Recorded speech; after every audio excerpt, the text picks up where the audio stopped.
Day 6 was an amazing day of San Diego Comic-Con reveals.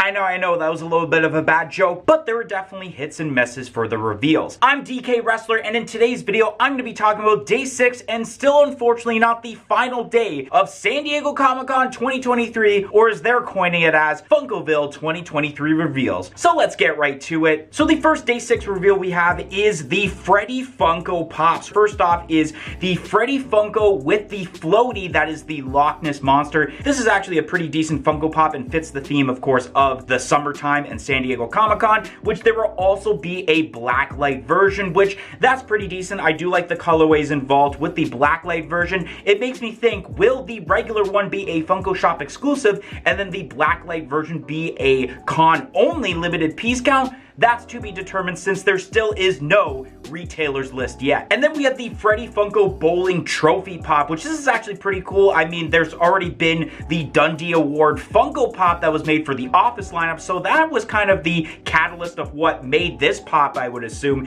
And this is actually pretty cool. I love the detail of it, obviously being all gold. He's wearing a bowling attire, holding the bowling ball, and it does say Funko Lane's first place. So I really love that added attention to detail for this pop. And then we have the Freddy Funko, where I'm not sure if he's a train conductor or possibly he is like a bus driver, considering that he's holding a ticket on his hand. And now as I realize, it does look like that it says Fun on the Run, so it could be a bus driver accepting tickets on the actual tour bus, which is also a really cool Freddy Funko Pop. And then my favorite out of this set, I would have to say, is not even the Freddy Funko, it is Proto the Dog, one of Funko's original mascots when they used to make Wacky Wobblers alive. And this is really cool. He's got the crown, of course, and he's holding a Blockbuster Rewind. I believe it's a tape. And then he's got his dog collar, which also has the crown logo on it, which is really, really cool. I might even potentially get this pop. It depends where it's getting shared, but I know for a fact, I highly doubt this pop is coming to Canada. And then lastly, we have a Pop Pez of Freddy Funko, and this is all right. I mean, the main part is black, and then the rest is just looking like some sort of like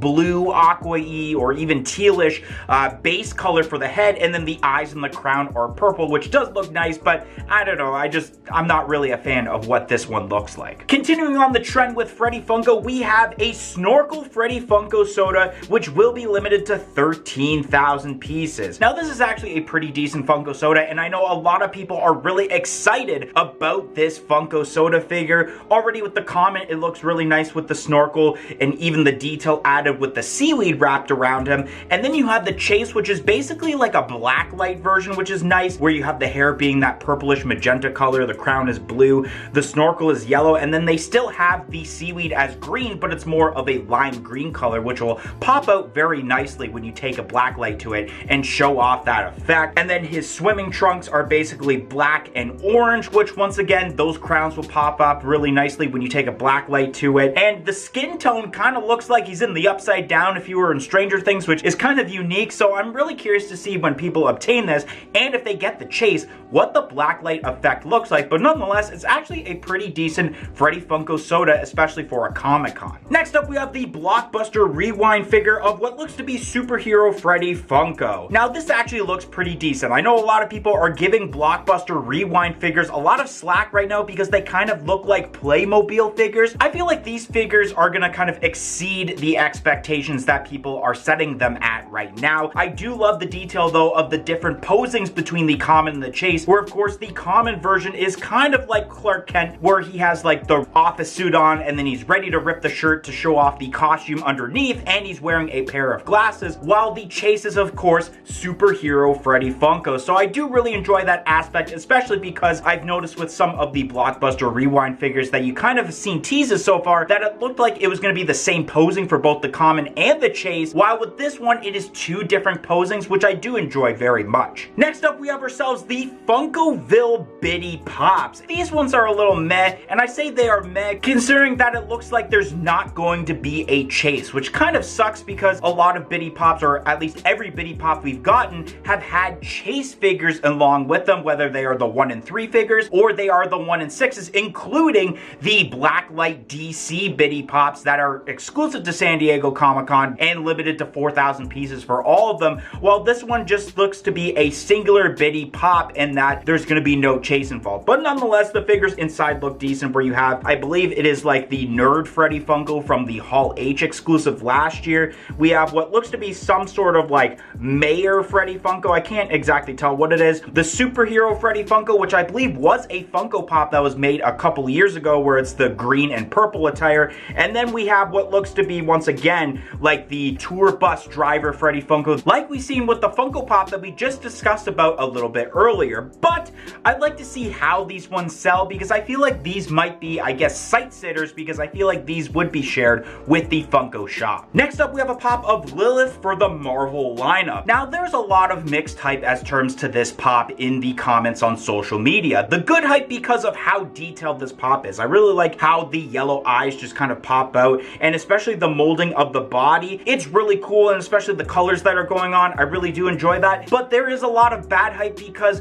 when the rumors came out for San Diego Comic-Con, people were assuming that it was Lilith from Diablo 4 that was going to be confirmed as a Comic-Con exclusive, but that doesn't seem to be the case. It's Lilith for right here for the Marvel lineup. I'm not entirely disappointed, since I've never actually played Diablo, but I can definitely tell how people can be disappointed. Next up, we have ourselves Ghost Rider from the Midnight Suns game. Now, this is a really detailed pop. I really love the details as terms to obviously the flames on his head. You got the way that the head sculpt looks, where it's all nice and golden metallic-y, and then the detail with the teeth, and of course his classic chain that is on fire. This is a really cool pop, and they didn't really make many pops for the Midnight Suns lineup, except I believe the one Iron Man pop that you can get when you pre-ordered the game at GameStop, which also has a glow-in-the-dark chase. I think what could have made this pop possibly better is that if they made it glow-in-the-dark, but maybe that's something that's going to be down the pipeline for maybe a different con. Next up, we have ourselves MODOK from Ant-Man and the Wasp: Quantumania. Now, unfortunately, I can't really talk much about this pop, considering that I still have yet to see Ant-Man and the Wasp: Quantumania.